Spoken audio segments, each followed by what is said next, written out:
ఓం శ్రీకృష్ణ జగద్గురు పరబ్రహ్మణే నమః. ఓం నమో శ్రీ వేదవ్యాసాయ నమః. ఓం మద్గురు శ్రీ పూర్ణానంద స్వామినే నమః.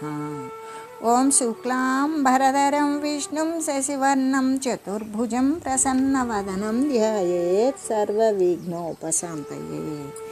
ఓం వ్యాసాయ విష్ణురూపాయ వ్యాసరూపాయ విష్ణవే నమో వై బ్రహ్మణ్యధియే వాసిష్ఠాయ నమో నమః. ఓం నారాయణం నమస్కృత్య నరం చైవ నరోత్తమం దేవీం సరస్వతీం వ్యాసం తతో జయముదీరయేత్. శ్రీ భగవద్గీత విశ్వరూప సందర్శన యోగము. అర్జునుడు ఈ విధంగా శ్రీకృష్ణమూర్తిని గురించి ఇలా స్తుతిస్తూ ఉన్నాడు. ఓ ప్రభు, మీరు తెలియదగినటువంటి సర్వోత్తమ అక్షర పరబ్రహ్మస్వరూపులు. మీరు ఈ జగత్తుకంతటికీ కూడా గొప్ప వారైన ఆధారభూతులు. మీరు నాశము లేనటువంటి వారు, శాశ్వతములకు ధర్మములను కాపాడేవారు. మీరు పురాణ పురుషులు అని నా అభిప్రాయము. అంటే ధర్మము శాశ్వతమైనది కదా, అది ఏ కాలమందు కూడా నశించదు. భూతకాలంలో, భవిష్యత్ కాలంలో, వర్తమాన కాలంలో కూడా ఎప్పటికీ ధర్మము అనేది సత్యమైనది, శాశ్వతమైనది, ఎప్పటికీ నశింపదు. దేశకాల పరిస్థితుల చేత లోకంలో దాని యొక్క ప్రచారం ఎప్పుడైనా తగ్గితే తగ్గవచ్చు, కానీ ధర్మం ఏనాడు కూడా నశింపదు. అది తగ్గినప్పుడు సాక్షాత్తు భగవానుడు కానీ మహనీయులు కానీ అవతరించి దానిని, ధర్మాన్ని సముద్ధరిస్తారు. అంటే ధర్మాన్ని లెస్సగా సంరక్షిస్తాడు అని కదా భగవానుడు స్పష్టంగా తెలియజేస్తూ ఉన్నది. కాబట్టి భగవానుడికి అంతటి ప్రీతికరమైన వస్తువును, అంటే ధర్మమే కదా భగవానుడికి ప్రీతికరమైన వస్తువు. అటువంటి దానిని జనులు గనక అవలంబించినట్లయితే వారు భగవంతుని యొక్క కృపకు తప్పకుండా పాత్రులు కలిగిన వారే అవుతారు అనేటువంటి విషయంలో ఏమాత్రమూ సందేహం లేదు. ఆది మధ్యాంతరహితుగాను, అంటే ప్రారంభం లేదు, ముగింపు లేదు, మధ్యస్థితి కూడా లేనటువంటి శాశ్వతమైన అపరిమిత సామర్థ్యము గలవానినిగా, అనేక హస్తాలు కలిగిన వానినిగా, చంద్రుడు సూర్యుడు కూడా కన్నులుగా కలిగిన వానిగా, ప్రజ్వలించేటువంటి అగ్నిహోత్రుని వంటి ముఖము కలిగిన వానిగా, స్వకీయమైన తేజస్సు చేత ఈ ప్రపంచమంతాన్ని కూడా తప్పింపచేయుచున్న వానిలాగా ఉన్న నిన్ను నేను చూస్తూ ఉన్నాను అని చెబుతూ ఇంకా అర్జునులు ఇలా అంటూ ఉన్నారు. ఓ మహాత్మా, భూమి ఆకాశముల యొక్క మధ్య ప్రదేశం అంతా కూడా, దిక్కులన్నీ కూడా నీ యొక్క ఒక్కని చేతనే వ్యాపింపబడి ఉన్నది కదా. ఇంకా కూడా భయంకరమై ఉన్నది, ఆశ్చర్యకరమైనది అగు నీ యొక్క ఈ రూపమును చూచి ఈ యొక్క స్వర్గ మర్త్య పాతాళ లోకాలు, 3 లోకాలు కూడా మిగులా భయాన్ని పొందుతూ ఉన్నవి అని చెబుతూ, అంటే ఈ దేవతా సమూహాలు మీ యందు ప్రవేశిస్తూ ఉన్నవి. ఇంకా కొందరైతే భీతిల్లి చేతులు జోడించుకొని మిమ్మల్ని స్తుతిస్తున్నారు. మహర్షుల యొక్క కానీ, సిద్ధుల యొక్క కానీ ఆ సమూహాలు వీరందరికీ కూడా లోకానికి మొత్తానికి కూడా క్షేమమగుగాక అని పలికి సంపూర్ణములైనటువంటి స్తోత్రముల చేత నిన్ను పొగుడుతూ ఉన్నారు అని చెబుతూ, మహనీయులు ఎప్పుడూ కూడా లోకము యొక్క క్షేమాన్నే కదా కోరుతూ ఉంటారు అని, అందుకే స్వస్తి ప్రజాభ్యః పరిపాలయంతాం అనేటువంటిదే కదా వారి యొక్క వచనము అని చెబుతూ మహర్షులే భగవానుని స్తోత్రం చేస్తూ ఉంటే ఇంకా సామాన్యుల విషయాన్ని గురించి చెప్పడానికి సాధ్యమవుతుందా? వారు కూడా తప్పకుండా భక్తిని ఆశ్రయించుకొని సర్వేశ్వరుణ్ణి స్తుతించడం అనేటువంటిదే కదా ధర్మం అని చెబుతూ ఇంకా అర్జునుడు ఇలా అంటూ ఉన్నాడు. రుద్రాదిత్యా వసవో ఏ చ సాధ్య విశ్వేస్వినౌ మరుత చోష్మపాశ్చ గంధర్వయక్ష సురసిద్ధ సంఘ వీక్షంతే త్వం విస్మితాశ్చైవ సర్వే.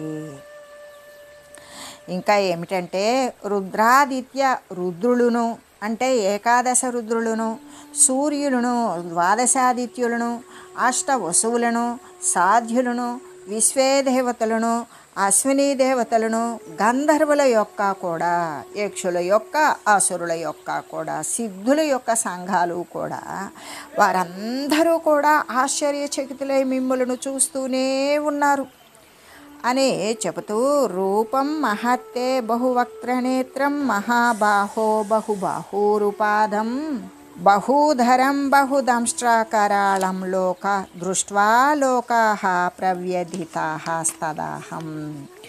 గొప్ప భుజములు కలిగినటువంటి ఓ కృష్ణమూర్తి, అనేకమైనటువంటి ముఖాలు కలిగి ఉన్నారు. ఇంకా అనేక అగణితమైన నేత్రాలు కలిగి ఉన్నారు. అనేకములైన హస్తములు, తొడలు, పాదాలు కలిగి ఉన్నటువంటి, చాలా పెక్కు ఉదరాలు కలిగి ఉన్నటువంటి, అనేకమైనటువంటి కోరల చేత భయంకరమై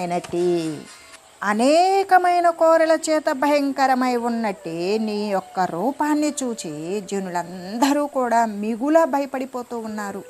అంతేకాదు, నేను కూడా అలాగే భయపడుతూ ఉన్నాను. నాభస్పృశం దీప్తమనేకవర్ణం వ్యాత్తాననం దీప్త విశాలనేత్రం దృష్ట్వా హి త్వం ప్రవ్యదితాంతరాత్మా ధృతిం న వింధామి శమంచ విష్ణు. ఓ విష్ణుమూర్తి, ఆకాశమును తాకుతూ ఉన్నవారై ఉన్నారు. అంతేకాదు, ప్రకాశముతో కూడుకొని పెక్కు రంగులు కలిగినట్లుగా కూడా ఉన్నారు. తెరవబడినటువంటి అనేక నోర్లు కలిగిన వారై ఉన్నారు.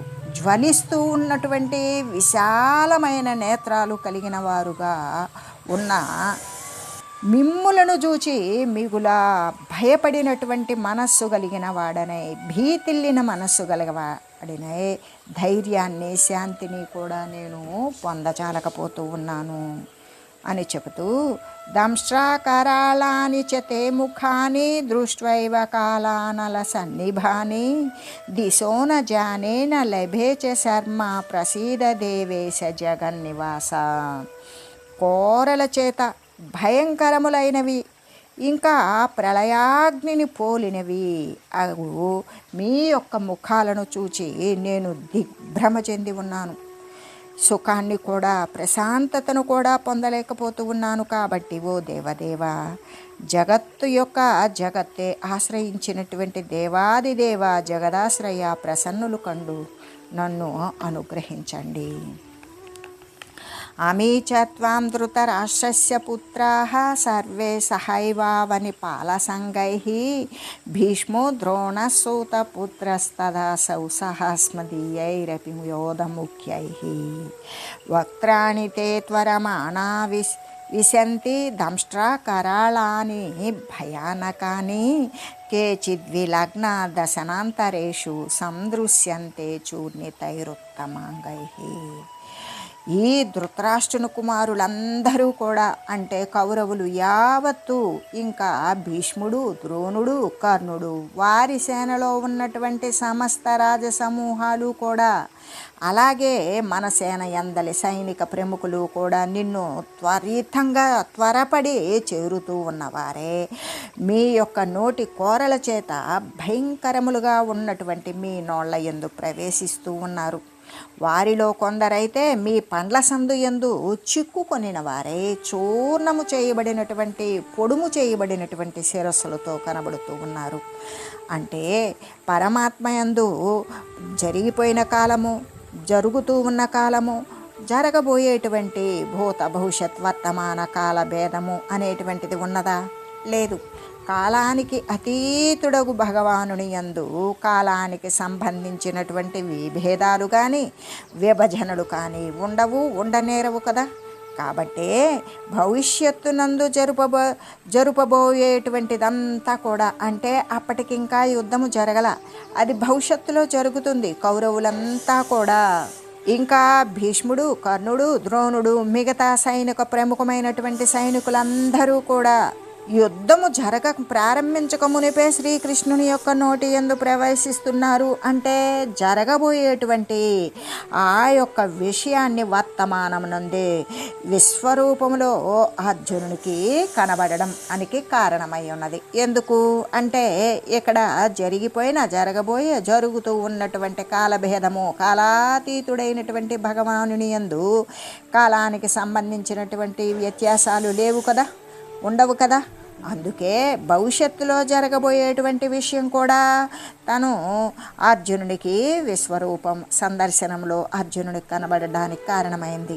భీష్ముడు, ద్రోణుడు, కర్ణుడు మొదలైనటువంటి కౌరవ పక్ష వీరులు, ఇంకా కూడా పాండవ పక్షము వారు కూడా భవిష్యత్ కాలమున చనిపోయి కాలగర్భంలో ప్రవేశించడాన్ని అర్జునుడు విశ్వరూప సందర్శనమునందు స్పష్టంగా చూడగలిగాడు.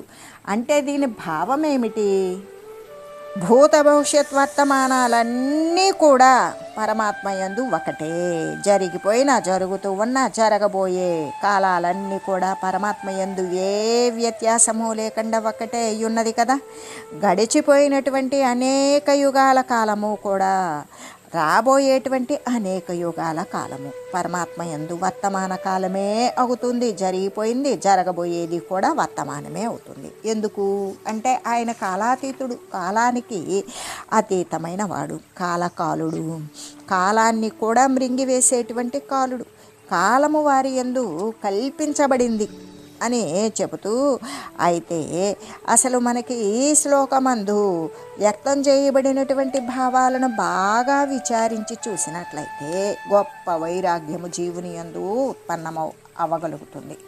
ఎలాగంటే ప్రత్యక్షంగా కనబడే భీష్ముడు, ద్రోణుడు కూడా తక్కిన వీరులు కూడా క్షణమునందే భయంకరమైన కాలం యొక్క ఆ కరాలమైనటువంటి ఆ కరాల వదనమందు త్వరితంగా ప్రవేశిస్తూ ఉన్నట్లుగా అర్జునుడు ఎలా చూడగలిగాడు, ఆ ప్రకారమే ఇప్పుడు ప్రత్యక్షంగా కనబడే ఈ బంధువులు, మిత్రులు, భార్య, పుత్రులు, ధనాలు, ధాన్యాలు, భవనాలు, క్షేత్ర ఆరామాలు, సంపదలు అన్నీ కూడా కాలగర్భంలో విలీనమైపోయేటువంటివే కదా అని, అవన్నీ అస్థిరములైనవే, శాశ్వతము కానటువంటివే అని జీవుడు భావించుకోవలసి ఉంటుంది కదా.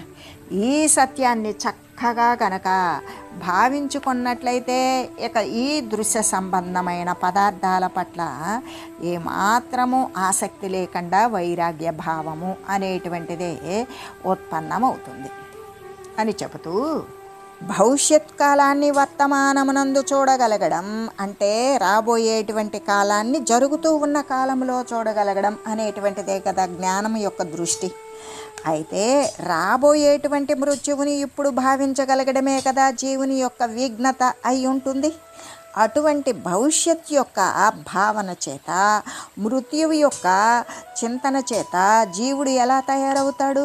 వైరాగ్యంతో కూడుకొని జీవితాన్ని జాగ్రత్తగా నడుపుకోగలుగుతాడు. అప్పుడు ఇక భోగాదుల పట్ల, అనుభవయోగ్యమైనటువంటి దృశ్య సంబంధమైన పదార్థాల పట్ల వానికి, అస్థిర పదార్థాల పట్ల వానికి విరక్తే లభిస్తుంది. అంతేకాదు శాశ్వతమైన పరబ్రహ్మస్వరూపమైన భగవంతుని యందు భక్తి కూడా ఉదయిస్తుంది. అంటే చావు రాకమునిపే, మరణం సంభవించకమునిపే లక్ష్యప్రాప్తి పొందాలి అనే దృఢ నిర్ణయము కలుగజేసుకొని అందుకోసమై తీవ్రతరంగా ప్రయత్నిస్తాడు. కాబట్టి ఈ విశ్వరూపమునందు అర్జునుడు చూడగలిగినటువంటి భవిష్యత్కాల చిత్రాన్ని ప్రతి ముముక్షువు కూడా, మోక్షము చెందాలి అనుకునేటువంటి ప్రతి ఒక్కరూ కూడా వారి యొక్క హృదయ వీధి యందు చిత్రించుకోవాలి. వైరాగ్యంతో కూడుకొని ఉండాలి. లక్ష్యమగు పరమాత్మను ప్రాప్తింపజేసుకోవడం ఎల్లవేళలా కూడా ప్రయత్నం గావిస్తూ ఉండాలి అని చెబుతూ, యథా నదీనాం బహవం భువేగ సముద్రమేవాభిముఖా ద్రవంతి తథా తవామి నరలోక వీర విశంతి వక్త్రాణ్యభివిజ్వలంతి. ఏ ప్రకారమైతే అనేక నదీ ప్రవాహాలు ఎటువైపు వెళ్తాయి? సముద్రానికి అభిముఖంగా ప్రవహిస్తాయి. అలా అనేక నదీ ప్రవాహాలన్నీ సముద్రానికి ఎదురుగా ప్రవహిస్తూ అందులోనే ప్రవేశిస్తూ ఉంటాయి. అలాగే ఆ ప్రకారమే ఈ మనుష్యలోకమందలి వీరులు అంటే రాజులంతా కూడా ఎటు వెళ్తున్నారు? లెస్సగా గొప్పగా జ్వలిస్తూ ఉన్నటువంటి మీ యొక్క నోళ్ళ యందే ప్రవేశిస్తున్నారు ప్రభు అని చెబుతూ, యథా ప్రదీప్తం జ్వలనం పతంగా విశంతి నాశాయ సమృద్ధ వేగా తథైవ నాశాయ విశంతి లోకాస్తవాపి వక్త్రాన్ని సమృద్ధ వేగా. ఎలాగంటే మిడుతలు ఉంటాయి కదా, మిడతలు ఏం చేస్తాయి? ఎక్కడ మంట మండుతూ ఉంటే ఆ మంటని పదార్థమని ఎర్రటి దానిని భ్రమించి నోరు తెరుచుకొని వాటి యొక్క వేగముతో వెళ్ళి అవి మండుచూ ఉన్న అగ్ని యందు పడిపోతూ ఉంటాయి, కాలిపోతాయి.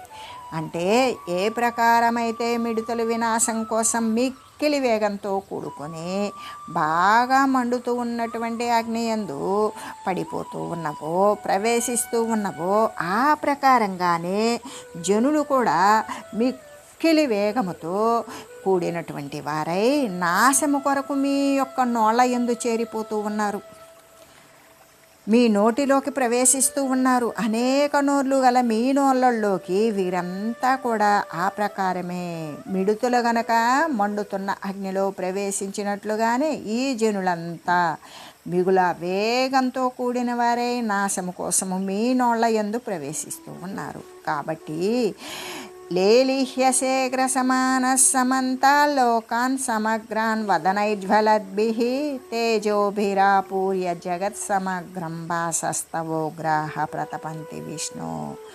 ఓ విష్ణుమూర్తి, మండుచూ ఉన్నటువంటి నీ యొక్క నోళ్ల చేత జనులందరినీ కూడా అంతటను కూడా మృంగుచున్నవాడవే అయ్యావు. ఎలాగా? సర్వము కూడా నిండినటువంటి కాలస్వరూపుడివి కదా, అలాగే మీ యొక్క నోళ్ళు అనేకాలుగా ఉన్నవి కదా, ఆ యొక్క నోళ్లల్లో నుండి అగ్ని ప్రజ్వరిల్లుతూ ఉన్నది కదా, ఆ యొక్క మండుతూ ఉన్న నోళ్లల్లో జనులందరినీ కూడా అంతటను కూడా మృంగుచూ ఉన్నావు. ఆ యొక్క మృంగుచూ వారిని ఆస్వాదిస్తూ ఆ రుచిని గ్రహించినట్లుగానే ఉన్నావు. నీ యొక్క భయంకరములైనటువంటి కాంతులు తమ యొక్క తేజస్సుల చేత జగత్తునంతనూ కూడా వ్యాపించి మిగులా తాపాన్ని కలగజేస్తూ ఉన్నవి. ఆఖ్యాహి మేకో భవానుగ్రరూపో నమోస్తుతే దేవ వరప్రసీద విజ్ఞాతుమిచ్చామి భవంతమాద్యం నహి ప్రజానామి తవ ప్రవృత్తిం. ఓ దేవదేవోత్తమా, అసలు భయంకరమైనటువంటి ఆకారము కలిగి ఉన్న నీవు అసలు ఎవరో నాకు తెలియజేయము. ఎలాగంటే మీ ప్రవృత్తిని గురించి నేను తెలియలేకపోతూ ఉన్నాను. కాబట్టి ఆది పురుషుడువగు నిన్ను గురించి నేను తెలుసుకోగోరుతూ ఉన్నాను. నీకు నమస్కారము, నన్ను అనుగ్రహింపు అంటే భగవంతుని గురించి తెలుసుకోదలంచినటువంటి వాడు అర్జునునిలాగానే వినయాన్వితుడై భక్తి భావ సమన్వితుడై ఉండాలి కదా అని చెబుతూ ఆ విధంగా అడిగాడు. అప్పుడు అర్జునుడు అడిగేటువంటి ప్రశ్నలకు భగవానుడు సమాధానం ఈ విధంగా చెప్పబోతూ ఏమంటున్నాడు? భగవానుడు చెప్తూ ఉన్నాడు, కాలోస్మి లోకక్షయకృత్ ప్రవృద్ధో లోకాన్ సమాహర్తుమిహ ప్రవృత్తః ఋతే పీత్వా న భవిష్యంతి సర్వే ఏ వస్థితాః ప్రత్యనీకేషు యోధాః. భగవానుడు అంటూ ఉన్నాడు, నేను లోకాన్ని సంహారం చేయడం కోసం, లోకం మొత్తం నశింపజేయడానికి విజృంభించినటువంటి కాలస్వరూపాన్ని, కాలుడిని, మృత్యుదేవతను నేనే అయ్యున్నాను. ప్రాణులన్నింటినీ కూడా సంహరించే నిమిత్తం ఈ ప్రపంచమును నేను ప్రవర్తిస్తూ ఉన్నాను. ప్రతిపక్ష సైన్యమునందు కలిగినటువంటి వీరులు నీవు లేకపోయినా, అర్జునునితో అంటూ ఉన్నాడు, నీవు లేకపోయినా అంటే నీవు యుద్ధము చేయను అని మొట్టమొదట ప్రారంభం వాక్యం అదే కదా. ఆ విధంగా నువ్వు యుద్ధం చేయకపోయినా వీరంతా కూడా ఏమాత్రము జీవించి ఉండరు. ఎందుకు అంటే వీరు తప్పనిసరిగా మృతి చెందేటువంటి సమయం ఆసన్నమైంది. తస్మాత్వముత్తిష్ట యశో లభస్వ జిత్వా శత్రూన్ భుంక్ష్వ రాజ్యం సమృద్ధం మయైవైతే నిహతాః పూర్వమేవ నిమిత్తమాత్రం భవ సవ్యసాచిన్. కాబట్టి నీవు లెమ్ము, శత్రువులను జయించు. నువ్వు యుద్ధము చేసినా నీవు యుద్ధము చేయకపోయినా కూడా నీవు లేకపోయినా వీరికి మరణం అనేటువంటిది తప్పదు. వీరు మరణించడానికి సిద్ధంగా ఉన్నారు. కాబట్టి నీవు లేచి శత్రువులను జయించు, యుద్ధము చేయు, కీర్తిని పొందు, పరిపూర్ణమైనటువంటి ఏ ఆటంకము లేనటువంటి రాజ్యాన్ని, నిష్కటంకమైనటువంటి రాజ్యాన్ని అనుభవించు. వీరందరూ కూడా ఇదివరకే నా చేతనే చంపబడ్డారు. కాబట్టి ఓ అర్జున, నీవు నిమిత్త మాత్రముగానే ఉండు. నిమిత్త మాత్రం భవ అంటే ప్రపంచంలోని సమస్త కార్యాలు కూడా భగవంతుని చేతనే చేయబడుతూ ఉన్నవి కదా.